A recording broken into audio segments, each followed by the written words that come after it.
Notice కూడా ఎప్పుడు ఇచ్చారు? నిన్న రాత్రి దాదాపు 9 గంటల సమయంలో మా ఇంటి దగ్గర మా మెయిడ్కు నోటీస్ ఇచ్చి వెళ్లారు. నేను ఆ సమయంలో సిద్దిపేట నియోజకవర్గంలో నా ప్రజలతో వివిధ కార్యక్రమాల్లో పాల్గొన్నాను. అయితే నిన్న రాత్రి 9ంటికి నోటీస్ ఇచ్చి ఉదయాన్నే 11 గంటలకు రమ్మన్నారు. నేను హైదరాబాద్లో లేను, అయినా కూడా రాత్రే హైదరాబాద్ చేరుకొని ఈరోజు వాళ్ళు ఇచ్చిన నోటీస్ మీద మేము హాజరు కావాలని చెప్పి నిర్ణయం తీసుకున్నాం. ఎందుకంటే మాకు చట్టాన్ని గౌరవిస్తాం, న్యాయ వ్యవస్థ మీద నమ్మకం ఉంది, తప్పకుండా వెళ్తాం. మేము ఏ తప్పు కూడా చేయలేదు, అందువల్ల భయపడము. ఈ రేవంత్ రెడ్డి తాటాకు చప్పుళ్లకు బెదిరే ప్రశ్నే ఉత్పన్నం కాదు. ఎందుకంటే ఇలా రేవంత్ రెడ్డి మాకు తెలుసు, నిన్న ఆయన బావమర్ది భాగవతాన్ని పొద్దున బయట పెడితే సాయంత్రానికి నోటీసు పంపిండు. ఆ భాగవతం మీద కనీసం ఒక్క మంత్రి గాని ప్రభుత్వం నుంచి స్పందన కూడా లేదు. ఎందుకంటే మేము అన్ని ఆధారాలతో నిజాలు బయట పెట్టినాం కనుకనే ఆ సమాధానం లేక డైవర్షన్ టాక్టిక్స్ కోసం ఈ నోటీస్ పంపిండని అర్థమైతా ఉంది. నిన్ననే చెప్పినాం మేము, ఈ దండుపాలెం ముఠా రేవంత్ రెడ్డి కేబినెట్ ఏ రకంగా వాటాలు పంచుకోవడంలో తన్నుకుంటున్నారో అన్ని విషయాలు బయట పెట్టాం. అంటే రాబోయేటువంటి మున్సిపల్ ఎన్నికల ముందు వీళ్ళ అవినీతి బయటపడుతుందని, వీళ్ళ అవినీతి బట్టబయలైతుందని, వీళ్ళ బండారం బయటపడ్డదని ఒక డైవర్షన్ టాక్టిక్స్ కు ఇవాళ రేవంత్ రెడ్డి గారు మాకు నోటీస్ ఇచ్చారు. సరే, ఈ నోటీసులు మాకు కొత్త కాదు. తెలంగాణ ఉద్యమంలో ఆనాటి సమైక్యవాద ప్రభుత్వాలు ఎన్ని కేసులు పెట్టినా, ఎన్ని మా మీద రకరకాల ఇబ్బందులు పెట్టినా కేసీఆర్ గారి నాయకత్వంలో మేము పోరాడినటువంటి ఒక కార్యకర్తలం, ఉద్యమకారులం. ఆ గత సమైక్యవాదంలోనే అనేక సార్లు మమ్మల్ని అరెస్ట్ చేశారు, అనేక వందల కేసులు పెట్టినారు. ఆ రోజే మేము భయపడలేదు. ఇవాళ నువ్వు ఎందుకు నోటీస్ ఇచ్చినావు నాకు? మేము ఏమడిగినాం? నీ 6 గ్యారంటీల సంగతి ఏంది అని అడిగినాం. నువ్వు బాండ్ పేపర్ మీద రాసిచ్చిన మహిళలకు మహాలక్ష్మి 2500 ఎప్పుడు ఇస్తావు అని అడుగుతా ఉన్నాం. నువ్వు అవ్వ తాతలకు 4000 పెన్షన్ ఎప్పుడు ఇస్తావు అని అడుగుతా ఉన్నాం.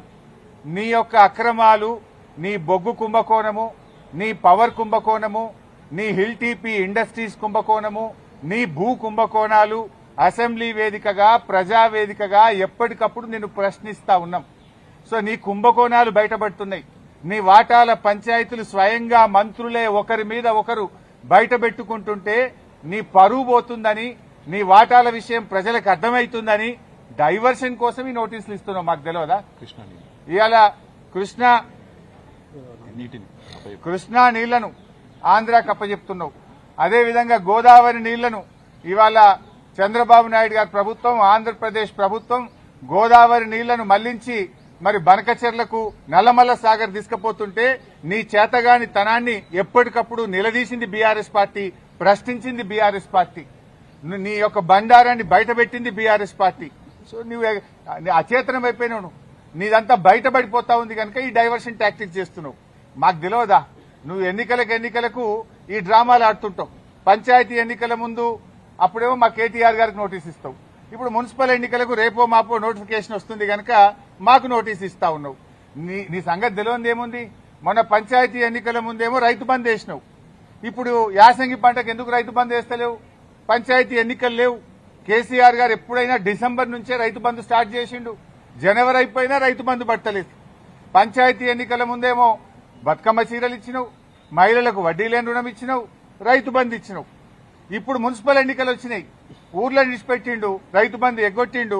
ఇప్పుడు ఇయాలటి నుంచి పట్టణాల్లో బతుకమ్మ చీరలు వస్తారట, ఇయాలటి నుంచి పట్టణాల్లో మహిళలకు వడ్డీ లేని రుణం ఇస్తారట. ఇగో ఇవాళ మాకు ఈ నోటీస్ ఇచ్చి మమ్మల్ని ఎంగేజ్ చేసే ప్రయత్నం. అంటే పొలిటికల్ గా బీఆర్ఎస్ పార్టీ థ్రెట్ గా ఆయన ఫీల్ అవుతా ఉన్నాడు. పంచాయతీ ఎన్నికల్లో రేవంత్ రెడ్డి అంచనాలు తప్పినాయి. 40% సర్పంచులు గెలిచి బీఆర్ఎస్ పార్టీ అద్భుతమైన విజయాన్ని సాధించింది. దాంతో ఆయనకు దిమ్మ తిరిగిపోయింది. ఈ మున్సిపల్ ఎన్నికల్లో కూడా మళ్లీ బీఆర్ఎస్ పార్టీ బలమైనటువంటి ప్రత్యర్థిగా ఉంది కనుక ఈ డ్రామాలన్నీ షురూ చేసిండు. చీరలు పంచి ఎన్నికలు వచ్చినాయి కనుక చీరలు పంచుతా, వడ్డీ లేని రుణం పంచుతా అని డ్రామాలు స్టార్ట్ చేసిండు. మాకు ఈ నోటీస్ ఇచ్చి ఫోన్ ట్యాపింగ్ కేసులో ఏదో ఉంది అనేటువంటి ఒక క్రైమ్ సినిమా సీరియల్ లెక్క నడుపుతా ఉన్నాడు. 2 ఏళ్ల నుంచి డ్రామాలు ఆడుతున్నావు. ఆల్రెడీ నువ్వు గతంలో నా మీద ఫోన్ ట్యాపింగ్ కేసు పెడితే హైకోర్టు కొట్టేసింది, సుప్రీంకోర్టు కూడా కొట్టేసింది. నీ చెంప చెల్లుమనే విధంగా తీర్పు ఇచ్చింది. నువ్వు పెద్ద పెద్ద అడ్వకేట్లను, రాష్ట్ర ప్రభుత్వ డబ్బులను, కోట్లాది రూపాయల డబ్బులు ఖర్చు పెట్టి పెద్ద పెద్ద న్యాయవాదులను పెట్టినావు నా మీద.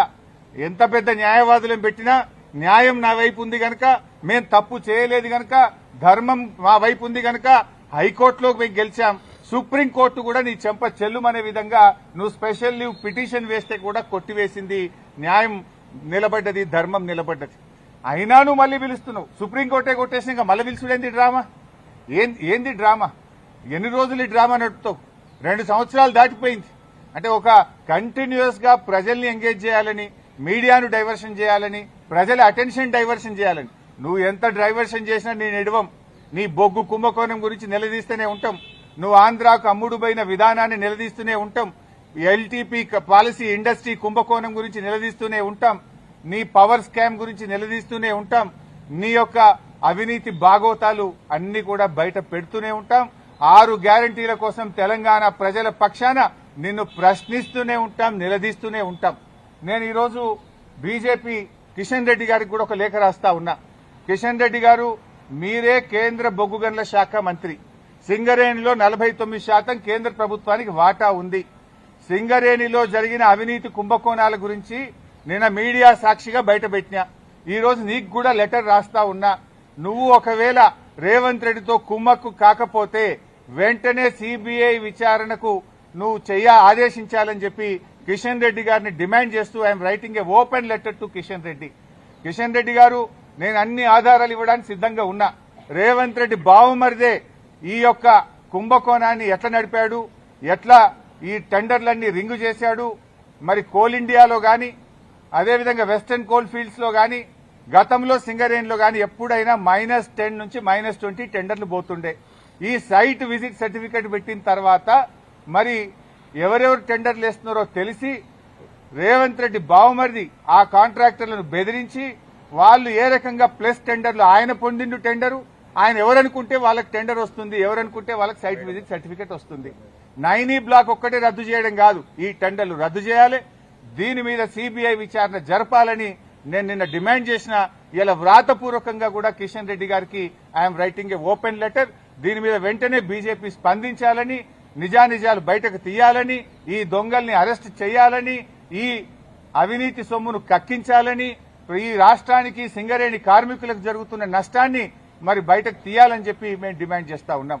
ఎందుకంటే సింగరేణి డబ్బుతో రేవంత్ రెడ్డి ఫుట్బాల్ ఆడుతున్నాడు. 100 కోట్ల రూపాయల సింగరేణి డబ్బులను తన షోకుల కోసం ఖర్చు పెడుతుంటే ఎందుకు కిషన్ రెడ్డి గారు మౌనంగా ఉంటున్నారు? ఎందుకు బీజేపీ మౌనంగా ఉంటుందని కూడా నేను ప్రశ్నిస్తా ఉన్నా. అన్ని బయటకు రావాలంటే సిబిఐ విచారణ జరపాలని డిమాండ్ చేస్తున్నాం. సో మేము తప్పు చేయలేదు. నిన్న రాత్రి నోటీస్ ఇచ్చినా, రాత్రే హైదరాబాద్కు వచ్చినాం. ఈ రోజు న్యాయ వ్యవస్థ మీద గౌరవం ఉంది, చట్టాన్ని గౌరవిస్తాం కనుక వారు చెప్పిన సమయం ప్రకారం మేము హాజరవుతున్నాం. సమయం తీసుకునే అవకాశం ఉంది, కానీ మేము తప్పు చేయలేదు, మేము భయపడాల్సిన అవసరం లేదు. ఏ రకంగా కూడా ఈ కేసుతో మాకు సంబంధం లేదు. ఇది ఒక అక్రమ కేసు. కేవలం బురద జల్లాలని, రాజకీయాలను డైవర్ట్ చేయాలని, అటెన్షన్ డైవర్టేషన్ కోసం రేవంత్ రెడ్డి ఆడుతున్న ఒక సిల్లీ డ్రామా ఇది. రేవంత్ రెడ్డి రాజకీయాల కోసం చేస్తున్నటువంటి ఒక డ్రామా సీరియల్ లాంటిదే తప్ప ఇందులో ఎక్కడ కూడా నిజం లేదు. అందువల్ల మేము ఎక్కడ భయపడం. ఎన్నిసార్లు పిలిచినా వెళ్తాం, ఎక్కడికైనా వెళ్తాం. ఇప్పటికే హైకోర్టు, సుప్రీంకోర్టు ఈ ఫోన్ ట్యాపింగ్ కేసులో రేవంత్ రెడ్డి నన్ను ఇన్వాల్వ్ చేయాలని ఎన్ని ప్రయత్నాలు చేసినా హైకోర్టు కొట్టేసింది, సుప్రీంకోర్టు కొట్టేసింది. మళ్ళీ కొత్త డ్రామా పెట్టిండు. మాకు తెలుసు కేటీఆర్ గారిని ఎట్లా ఇబ్బంది పెట్టిందో మాకు తెలుసు. మా నాయకులందరినీ కూడా ఏ రకంగా ఇబ్బంది పెడుతున్నారో తెలుసు. నన్ను కూడా దాంట్లో భాగంగానే ఇబ్బంది పెడుతున్నావు. మీరెంత ఇబ్బంది పెట్టినా ఉద్యమించిన వాళ్ళం, తెలంగాణ సాధించిన వాళ్ళం. ఈ తెలంగాణ ప్రజలకు అన్యాయం జరిగితే మేము ఊరుకోము.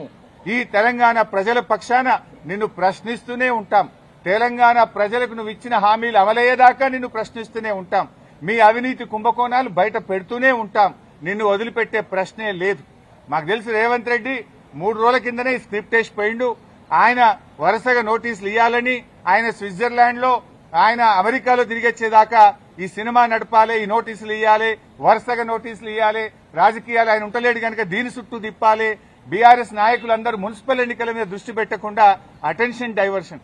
సంగారెడ్డిలో ఒక ఎమ్మెల్యే మొన్ననే చెప్పిండు, మేము ఉమ్మడి మెదక్ జిల్లాలో కష్టపడి పనిచేస్తే ఒక ఆయన చెప్పిండు మొన్ననే, ఇక నేను మళ్ళా పోటీ చెయ్యా, ఇక నేను మళ్ళా ఓటు అడగా అని మా దెబ్బ కొడితే మొన్న ఒక నాయకుడు చెప్పిండు.